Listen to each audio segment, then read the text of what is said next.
Hello and welcome to Film Peaks, where we investigate where film peaks or valleys. As usual, I'll keep this spoiler free, but I will include a riff section at the end where I show my score and give some thoughts. I do this because my score is a review of the quality throughout the film, and some people might view that as a spoiler. This is another one of those cases where the critics and audience scores are completely divided. The critics seem to hate it and the audiences seem to love it. Everyone is a critic these days though, so I don't know why there are two scores. The rating systems these days are tough though. Usually if a rating is that low, that means it's totally worth watching. Yes, today we were talking about the totally divided critic and audience score for the new comedy movie, Scary Movie 6.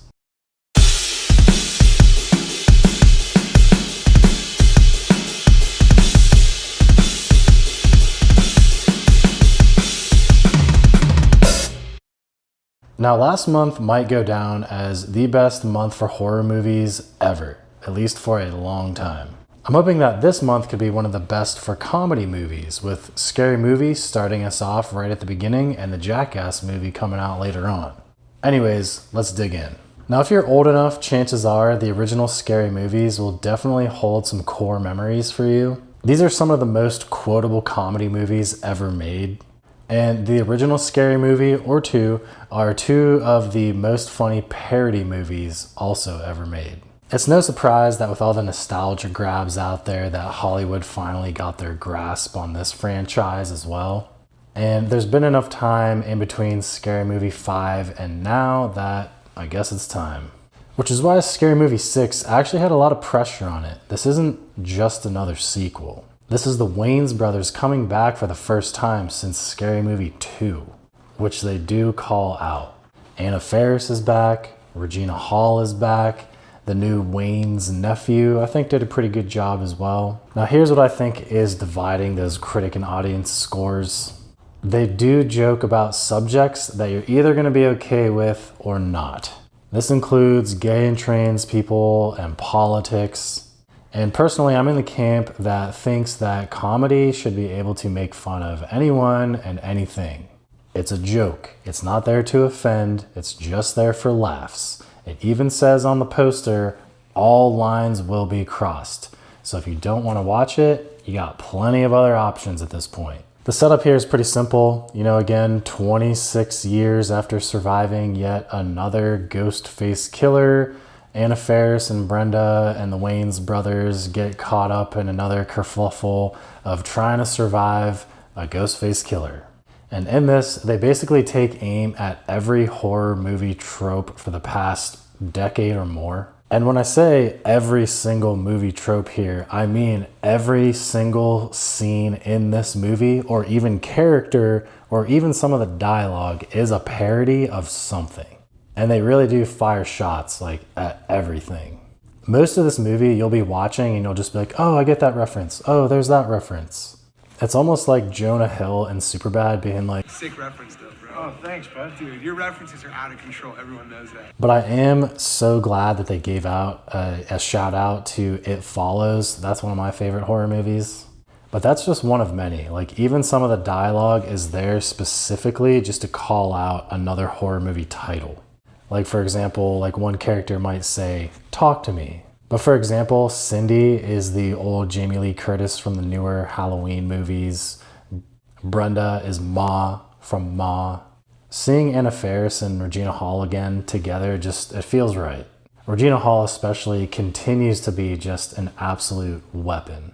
Then you've got the Wayans brothers coming in as Shorty and Ray again, two absolutely hilarious characters. If you like their comedy, if you like the white chicks style comedy, you will enjoy this.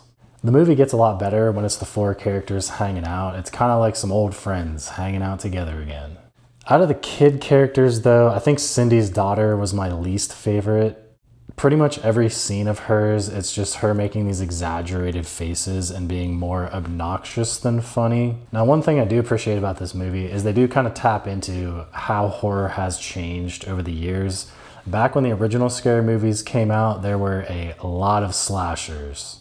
There are several scenes here where they kind of poke fun at the more modern horror movies where in them. There's a lot of scenes that just have a ton of layers and there's a lot of symbolism behind everything. The jokes land most of the time, usually depending on which character is delivering them. The movie also benefits of having like 20 years of material to work with at this point. There's just more targets available here. The original films were kind of spoofing like a handful of movies. In this, like I mentioned, like every single scene is a parody of another horror movie, a different horror movie. And that's probably where some of the problems of this movie lie. Like sometimes it feels more of a collection of sketches than a full-on scary movie. Some bits absolutely kill. Others just kind of happen and then they move on. There's definitely a sort of quantity over quality aspect here. The philosophy here of this movie seems to be, if we throw 50 jokes at the audience every 10 minutes, then statistically speaking, some of these have to land. But I also did find myself sitting through several jokes that kind of felt like first draft ideas. The humor is kind of all over the place. You'll get one like genuinely clever horror movie parody. Then immediately afterwards, somebody will like get hit in the face or something, just kind of out of nowhere. It kind of felt like a Adam Sandler sketch kind of deal. There's a pop culture reference, then a gross out joke, then another horror reference, maybe somebody dies. It's basically comedic whiplash. Sometimes it works, sometimes it doesn't. But to be fair, that is kind of how the scary movie formula has always been. Also, I mean, the movie looks fine. Like nobody's going to a scary movie for the cinematography. But the production value is noticeably stronger than some of the later sequels, like around the 5 era. This movie actually feels like it had a decent budget. I was also pleasantly surprised at how much like affection they have for other horror movies. It's making fun of these movies, but not really in like a mean-spirited way. It's kind of like horror fans making fun of other horror fans. The filmmakers clearly understood the genre that they were making this film from.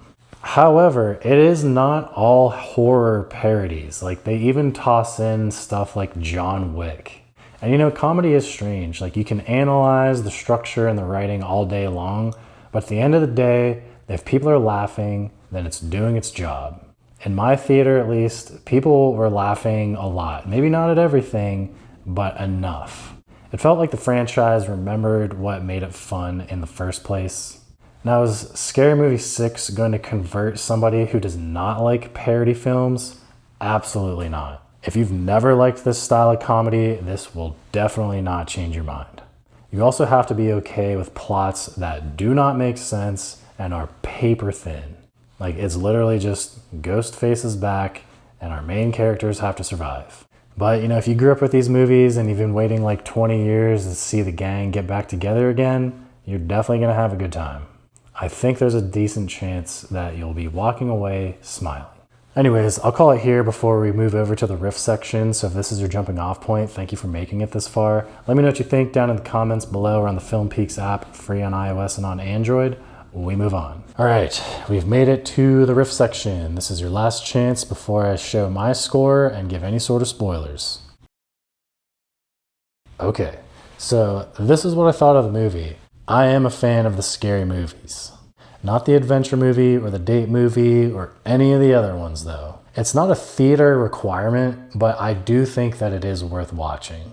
I was laughing my ass off at some of the scenes, like the Sinners reference, the Twitch streamer scene. Also, I didn't know Kai Cenat was that small, by the way. Seeing Keenan as Michael was hilarious. Scary Movie 6 is easily the best sequel in the franchise that we've gotten in a long time, but that does not make it one of the best comedy movies that we've had in a long time. It is a very shotgun approach. Not everything is gonna land. But for the most part, it's just some genuine fun and laughs with a very, very loose plot. I do respect that they kill kids in this movie, by the way. Anyways, what do you think? Is this a good entry to the franchise? What was your favorite parody? What is your favorite parody movie? Let me know in the comments below or on the Film Peaks app, free, iOS, Android. Thank you so much for watching, and I'll see you at the top.